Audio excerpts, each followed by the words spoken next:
আজকে আমরা গোপন সংবাদের ভিত্তিতে বেতাঙ্গি গ্রামে আমরা হানা দিই এবং এখানে আমাদের প্রচুর দেশি মদের ঠেক দেখতে পাই।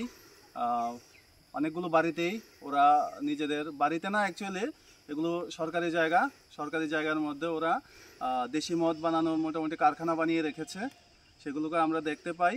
এবং আমরা সবাই মিলে মোটামুটি 300 কেজি পচাই, যাকে বলে দেশি মদ বানাতে ব্যবহৃত হয় পচাই, এবং প্রচুর পরিমাণে প্রায় 500-600 লিটারের মতো দেশি মদ পচাই, ভাত 200-300 কেজি, এগুলোকে আমরা এখানের মধ্যে নষ্ট করি এবং আমরা তদন্তে আছি।